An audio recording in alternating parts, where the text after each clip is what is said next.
दोस्तों, आज की कहानी शुरू करें उससे पहले हमारी तरफ से आप सभी लोगों को नए वर्ष की हार्दिक शुभकामनाएं। इस शुभकामनाओं के साथ में दोस्तों आज की जो कहानी है, इस कहानी की शुरुआत करते हैं। दरअसल दोस्तों, आज की जो कहानी है एक ऐसे लड़के की है जो जिस टीचर के पास में कोचिंग करने के लिए जाया करता है, जिसके पास में पढ़ने के लिए जाया करता है, उसी टीचर के साथ में ऐसा काम करता है, ऐसा घिनौना कृत्य करता है जिसे सुन करके जितने भी आसपास के लोग होते हैं, जब उन लोगों को इस बारे में जानकारी होती है, जब पुलिस को इस बारे में जानकारी होती है, तो सभी लोगों का दिल दहल जाता है, सबके पैरों के नीचे की जमीन खिसक जाती है। इस कहानी में आगे क्या होता है यह सब जानने के लिए इस कहानी को लास्ट तक जरूर सुने। तो आदाब, नमस्कार, सत श्री अकाल, मैं सागर पटेल। दोस्तों, बस आप लोगों से छोटा सा वही रिक्वेस्ट है कि अगर आप लोग मेरे इस चैनल पर पहली बार विजिट कर रहे हैं या मेरे इस चैनल को अभी तक सब्सक्राइब नहीं किया है तो मेरे इस चैनल को सब्सक्राइब कर बेल आइकन को जरूर दबाएं, और अगर हो सके तो इस कहानी को एक लाइक कर, शेयर कर और कमेंट करके हमें जरूर बताएं कि आप लोग ये कहानी कहां से सुन रहे हैं। दरअसल दोस्तों, जब आप लोग एक छोटा सा लाइक करते हैं, कमेंट करते हैं, उस कमेंट को देख करके, उस लाइक को देख करके हमें बहुत ज्यादा उत्साह मिलता है और बहुत ज्यादा खुशी होती है। आज की ये जो सच्ची कहानी है, आज की ये जो घटना है दोस्तों, आज की ये जो कहानी है, इस कहानी की शुरुआत होती है सन 2017 में। 2017 में चेन्नई का एक जिला पड़ता है, करूर जिला, और उसी करूर जिला में एक राजेश कुमार नाम के व्यक्ति रहा करते हैं जो पेशे से सरकारी टीचर होते हैं। वो जो उनकी पत्नी होती है ममता देवी, वो भी एक पेशे से सरकारी टीचर होती हैं। उन दोनों लोगों की शादी को अभी लगभग 2 साल के लगभग होते हैं। वो दोनों लोग जिस कॉलेज में पढ़ा करते हैं, उसी कॉलेज में ममता और राजेश दोनों एक ही कॉलेज में पढ़ा करते हैं, और जिस समय वो लोग टीचर की ट्रेनिंग कर रहे होते हैं उस समय उन दोनों लोगों का एक दूसरे से संपर्क हो जाता है, और इसी संपर्क की वजह से दोस्ती होती है, और दोस्ती फिर प्यार में बदलती है, और फिर दोनों लोग एक दूसरे के साथ में शादी करने का फैसला करते हैं। राजेश और जो ममता होते हैं वो दोनों एक दूसरे से बहुत ज्यादा प्यार किया करते हैं। वो अपनी जिंदगी में दोनों एक दूसरे के साथ में बहुत ही खुश होते हैं। अब जो राजेश होते हैं, जो जहां पर वो पढ़ाने जाते हैं, जो उनका विद्यालय होता है, वो उनके मकान से लगभग 40 किलोमीटर की दूर होता है, और जो उनकी पत्नी ममता होती है, उनका जो विद्यालय होता है वो उनकी मकान से बहुत मुश्किल से 5 किलोमीटर की दूरी पर होता है। अब जो ममता होती हैं वो अपनी एक स्कूटी रखती हैं, उस स्कूटी से अपने विद्यालय में पढ़ाने के लिए जाती हैं। जो राजेश कुमार होते हैं वो अपने लिए एक बाइक रखते हैं और बाइक से पढ़ाने के लिए जाते हैं, क्योंकि राजेश कुमार का जो विद्यालय होता है वो उनके मकान से, उनके घर से लगभग 40 किलोमीटर की दूर होता है। इसलिए जो राजेश कुमार होते हैं वो अपनी पत्नी ममता के स्कूल जाने से पहले लगभग 1 घंटा पहले निकलते हैं, और शाम को भी वो लगभग 1.5 से 2 घंटा लेट आते हैं। इधर जो उनकी पत्नी होती है, ममता समय से ही, वो जैसे ही उनके स्कूल की छुट्टी होती है 15 मिनट पे अपने घर आ जाती है। एक दिन जब पत्नी दोनों एक साथ में बैठे होते हैं, शाम का खाना खा रहे होते हैं, एक दूसरे से बातें कर रहे होते हैं, उसी समय जो ममता होती है वो अपने पति राजेश से कहती है कि मेरे मन में एक ख्याल आ रहा है कि हम घर पर अकेले रहते हैं, क्योंकि आप भी जो समय से लेट आते हैं इसलिए मेरा टाइम पास नहीं होता है। मैं इसलिए ये सोच रही हूं कि जो यहाँ के आसपास पड़ोस के जो भी बच्चे हों, उन बच्चों को कोचिंग देने का काम शुरू कर दूं, जिससे कि हमारा जो समय है वो भी कट जाएगा, और उससे हमें कुछ अलग से एक्स्ट्रा पैसे भी मिल जाया करेंगे। जो राजेश कुमार होते हैं वो अपनी पत्नी से कहते हैं कि अगर आपकी इच्छा है, आप किसी बच्चे को पढ़ाना चाहती हैं, तो आपकी जो इच्छा है, अगर आपको ऐसा लगता है तो आप बिल्कुल पढ़ा सकती हैं। अब जो ममता होती हैं वो अपने पास के कुछ बच्चों को पढ़ने के लिए, ये आसपास के लोगों को ये चीज बताती हैं कि अगर कोई अपने बच्चे को पढ़ाना चाहे तो वो पढ़ा सकता है। शैलेंद्र जो 10वीं की क्लास में पढ़ रहा होता है, पर जिस स्कूल में ममता पढ़ाती है उस स्कूल पर शैलेंद्र नहीं पढ़ता। शैलेंद्र किसी एक दूसरे स्कूल पर पढ़ता है, पर वो कोचिंग के लिए ममता के पास में आने लगता है। जैसे ही वो ममता के पास में 1 दिन 2 दिन कोचिंग के लिए आता है, वो ममता को देखता है तो ममता की सुंदरता को देख करके उसके मन में कुछ अजीब से ख्याल आने लगते हैं, और वो उसके बारे में कुछ अजीब सा सोचने लगता है। और वो देखता है कि जो ममता जिस समय उसको कोचिंग पढ़ाती है उस समय पूरी तरह से अकेली होती है, और यह अब उसके मन में गलत से ख्याल आने लगते हैं। एक दिन जब शैलेंद्र जो होता है, जब ममता के पास में कोचिंग के लिए आता है, तो अपने साथ में 2 कोल्ड ड्रिंक की बोतल लाता है, क्योंकि गर्मी का समय होता है। और जैसे ही वो उनके मकान पर पहुंचता है, ममता सामने बैठी होती है, वो तुरंत उन कोल्ड ड्रिंक को बोतल को देता है और उसके बाद में कहता है कि मैडम आज गर्मी बहुत है, हम आपके लिए कोल्ड ड्रिंक लेकर के आए हैं। और वो दोनों लोग कोल्ड ड्रिंक पीने लगते हैं। और ममता भी जो होती है वो सोचती है कि ये हमारा शिष्य है, हमारा स्टूडेंट है, इसलिए बच्चा है, इसलिए उस कोल्ड ड्रिंक को लेकर के पीने लगती है।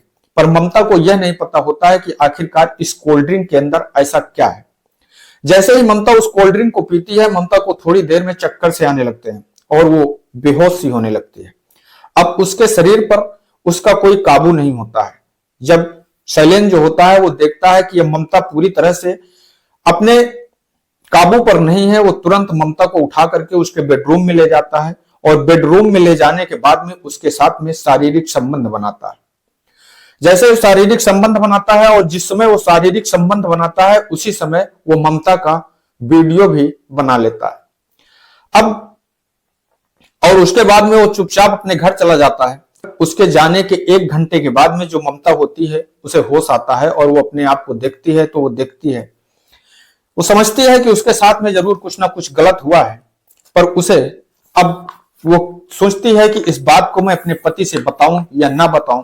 अगर बताती हूं तो शायद वो मुझे डांटेंगे या फिर इसका नतीजा आगे क्या होगा, इसका परिणाम क्या होगा, यह सोच करके वो इस बात को अपने पति से नहीं बताती। जैसे ही शाम को उसके जो पति आते हैं वो उससे कहते हैं कि आज क्या आपकी तबीयत ठीक नहीं है।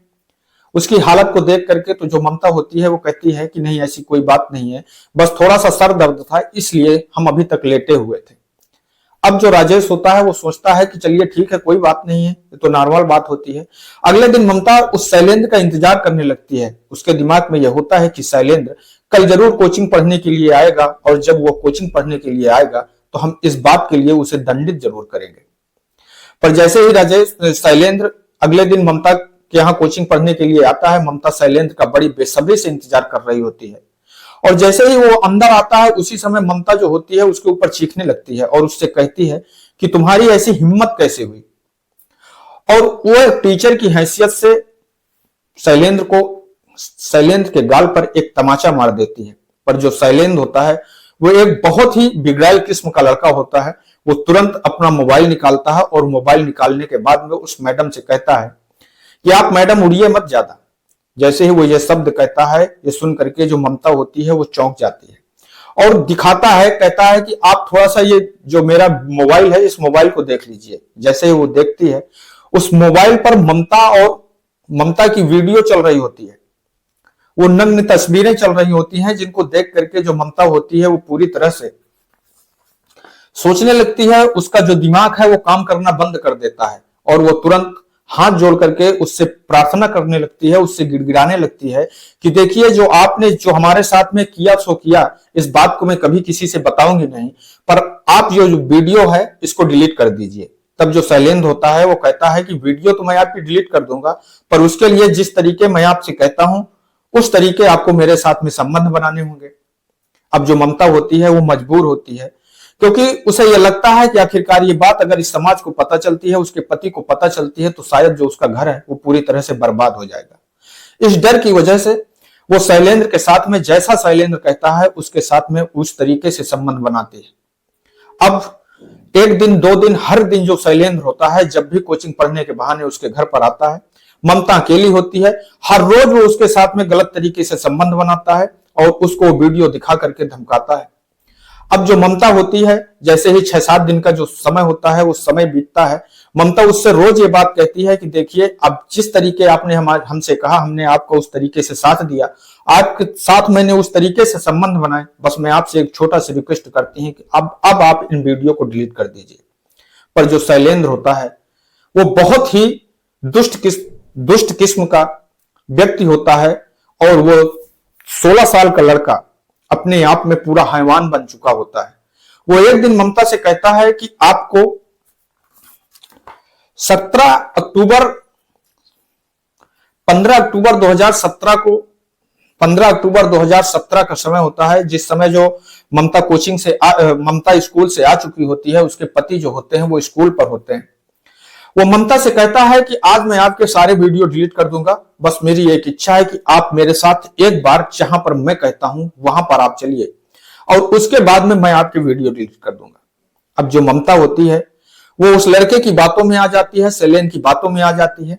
उसे ममता यह सोचती है कि आखिरकार किसी न किसी तरीके से एक बार ये जो वीडियो है इसके मोबाइल से डिलीट हो जाए, क्योंकि अगर ये किसी तरीके से इसने वायरल कर दिया तो जो मेरी पूरी जिंदगी है वो पूरी तरह से तबाह हो जाएगी, बर्बाद हो जाएगी, और मैं कहीं पर मुंह दिखाने के लायक नहीं बचूंगी।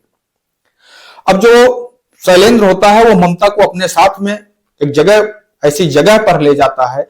जो ममता का पति होता है, राजेश होता है, वो जिस समय घर पर आता है वो देखता है कि ममता घर पर नहीं होती है। वो तुरंत ममता का जो मोबाइल होता है उस पर कॉल करता है, पर उसका मोबाइल स्विच ऑफ जा रहा होता है। वो आसपास पड़ोस के मोहल्ले के लोगों से पूछता है, पर मोहल्ले के जो लोग होते हैं वो कहते हैं कि उन लोगों को इस बारे में कोई जानकारी नहीं है। अब जो राजेश होता है वो परेशान होने लगता है। उस दिन वो जितने भी रिश्तेदार होते हैं, जितने भी दोस्त होते हैं, उन सभी लोगों से जानकारी करता है कि आखिरकार क्या ममता उनके यहाँ आई है, पर वो सारे लोगों का एक ही जवाब होता है कि नहीं, ना तो हम लोगों की ममता से बात हुई है और ना ही ममता हमारे यहाँ आई है। अब जो राजेश होता है वो अगले दिन पुलिस स्टेशन में जाता है, और पुलिस स्टेशन में जाने के बाद में वहां पर वो अपनी पत्नी की गुमशुदगी की रिपोर्ट दर्ज करवाना चाहता है, पर जो वहां पर पुलिस वाले होते हैं वो कहते हैं कि आप परेशान मत होइए, हम आपकी पत्नी को ढूंढ करके जरूर देंगे।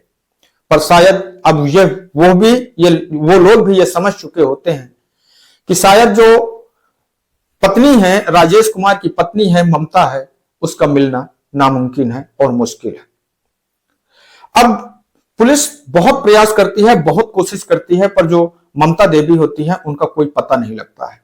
अब जो आसपास के लोग होते हैं, उनके रिश्तेदार होते हैं, वो एसपी साहब के यहाँ पहुंच जाते हैं, एसपी साहब के यहाँ धरना देते हैं और एसपी साहब से गुहार लगाते हैं।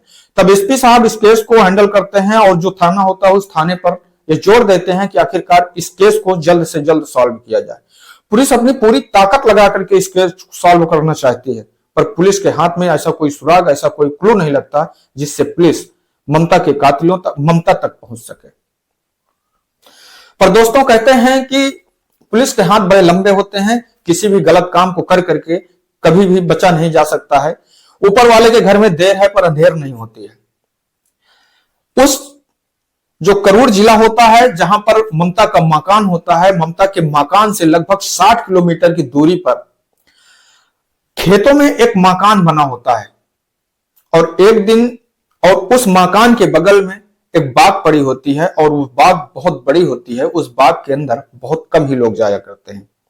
एक दिन एक व्यक्ति जब उस बाग के अंदर जाता है तो वो देखता है कि एक औरत का शव, जो कुछ तो जमीन के अंदर है वो कुछ बाहर है, और कुत्ते नोच नोच करके उस शव को खा रहे हैं। जैसे ही उसको ये बात वो देखता है, वो तुरंत वहां से भागता है और भाग करके पुलिस स्टेशन में जाकर के इस बात की सूचना देता है। अब पुलिस अपने यहां ये जानने की कोशिश करती है कि आखिरकार कोई ऐसा हमारे यहां रिपोर्ट नहीं दर्ज है कि किसी महिला की गुमशुदगी हुई हो। अब पुलिस आसपास के क्षेत्र के जितने भी थाने होते हैं उन थानों को सूचना देती है कि शायद किसी के यहाँ कोई ऐसा केस हो, शायद किसी के यहाँ किसी महिला की गुमशुदगी की रिपोर्ट हो। जैसे ही उस थाने पर भी यह सूचना मिलती है, जो उस थाने के थानेदार साहब होते हैं वो तुरंत मौके पर पहुंचते हैं, और मौके पर पहुंच करके उस लाश को लेते हैं, और उसके बाद में उस लाश का पोस्टमार्टम कराया जाता है। उनके पति को बुलाया जाता है, तो जो राजेश कुमार होते हैं वो देखते ही कहते हैं कि साहब यही ममता है। अब पुलिस को एक बात यह समझ में नहीं आती है कि आखिरकार ममता जो अपने घर से स्कूल आती है और स्कूल आने के बाद में यहां तक कैसे पहुंची। अब पुलिस ये जानने की कोशिश करती है कि आखिरकार जो ये बगल में एक मकान है, खेत में जो मकान है, इस मकान का मालिक कौन है। और जब पुलिस उस मकान के मालिक के बारे में पता करती है तो पता लगता है कि ये जो मकान है ये किसी जगमोहन नाम के व्यक्ति का है, पर वो जो आज से लगभग 2 साल पहले खत्म हो चुके हैं। अब पुलिस सोचती है, लोग बताते हैं कि जब तक जगमोहन थे वो इसी मकान पर रहते थे, पर अब उनकी डेथ हो गई है, अब यहां पर कोई नहीं रहता है। फिर पुलिस उन लोगों से बातचीत करती है, उन लोगों से जानकारी करती है कि आखिरकार उनके घर पर कोई है। तब पुलिस को एक सूचना मिलती है कि उनके घर पे जगमोहन का एक लड़का है जिसकी उम्र लगभग 17 साल के आसपास है। अब पुलिस उस लड़के से पूछताछ करती है। तब पुलिस जब इस बारे में सारी ऐसी चर्चाएं कर रही होती है, ऐसी जानकारी कर रही होती है, तभी पुलिस को एक क्लू मिलता है, एक जानकारी मिलती है कि जो उस जगमोहन का लड़का होता है जिसका नाम राहुल होता है, राहुल उस इलाके के एक होटल से डेली खाना लेने के लिए जाया करता है। अब जैसे ही पुलिस को यह बात की जानकारी होती है, पुलिस राहुल से इस बारे में पूछताछ करती है। तो जो राहुल होता है वो पहले तो बात को घुमाता है, पुलिस को साफ साफ गुमराह करने की कोशिश करता है। पर जैसे ही पुलिस सख्ती से राहुल से पूछताछ करती है तो जो राहुल होता है वो टूट जाता है और टूट करके वो पुलिस के सामने सच को बोल देता है। और जो सच वो बताता है पुलिस को, जिसे सुन करके वहां के जितने लोग होते हैं, पुलिस होती है, पुलिस तक भी हैरान हो जाती है, परेशान हो जाती है कि आखिरकार ये नाबालिग बच्चे एक महिला टीचर को किस तरीके अपने प्रेम जाल में फंसा करके और किस तरीके उसका अपने जाल में फंसा करके उसकी जिंदगी को बर्बाद कर देते हैं। दरअसल दोस्तों, राहुल जो होता है वो बताता है कि जो मेरा दोस्त है जिसका नाम शैलेंद्र है, वो इन टीचर के पास में कोचिंग पढ़ने के लिए जाया करता था।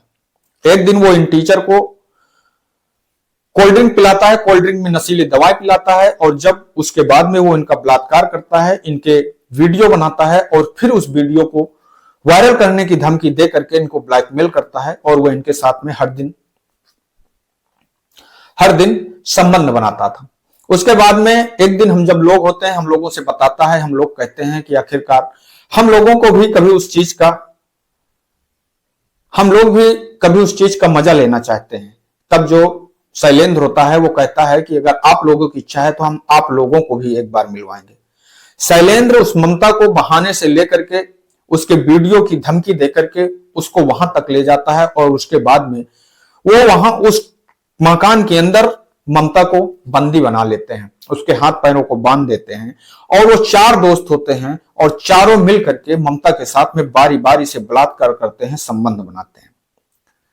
दोस्तों, ममता उनके सामने हाथ जोड़ती है, गिड़गिड़ाती है, उनसे कहती है कि आप हमें छोड़ दीजिए, हमें अपने घर जाना है। जो हमारे पति हैं वो बहुत ज्यादा परेशान होंगे। पर जो वो लड़के होते हैं उनको तरस नहीं आती है। एक नहीं 11 दिनों तक वो 4 लड़के ममता के साथ में बलात्कार करते हैं, उसका रेप करते हैं। और 11 दिनों के बाद में जब ममता से उस लोगों का मन भर जाता है, तब जब वो एक लड़का होता है जो राहुल होता है वो कहता है कि देखो ऐसा है, अब इनको छोड़ देते हैं। तब जो शैलेंद्र होता है वो कहता है कि छोड़ कैसे देंगे, क्योंकि अगर छोड़ देंगे तो हम सब फंस जाएंगे। और उसके बाद में वो वहां पर ममता का गला दबा करके उसकी हत्या कर देते हैं। और हत्या करने के बाद में वहीं पर जो बगल में बाग होती है उस बाग में गड्ढा खोदते हैं, पर गड्ढा शायद बहुत ही ऊपर होता है और जल्दबाजी में ममता की लाश को उसी में दबा देते हैं। पर उन्हें यह नहीं पता होता है कि शायद कोई जानवर या कोई कुत्ते वगैरह इस लाश को निकाल लेंगे और हमारा भेद खुल सकता है। पुलिस जैसे ही उन नाबालिगों के मुंह से इन शब्दों को सुनती है, पुलिस के पैरों के नीचे की जमीन खिसक जाती है और पुलिस भी ये सोचने लगती है कि आखिरकार ये लोग इस तरीके के इतने दरिंदे कैसे हो सकते हैं। पुलिस उन चारों को गिरफ्तार करके कोर्ट के सामने पेश करती है। अब कोर्ट उन लोगों को क्या सजा देगी, क्या नहीं सजा देगी, ये तो आने वाला फैसला बताएगा। पर दोस्तों, हम आप लोगों से, हम अपनी बहनों से ये रिक्वेस्ट करना चाहते हैं, ये गुजारिश करना चाहते हैं। बहुत सारे ऐसे मामले होते हैं जहां पर वो इस चीज को बताने में संकोच करती हैं,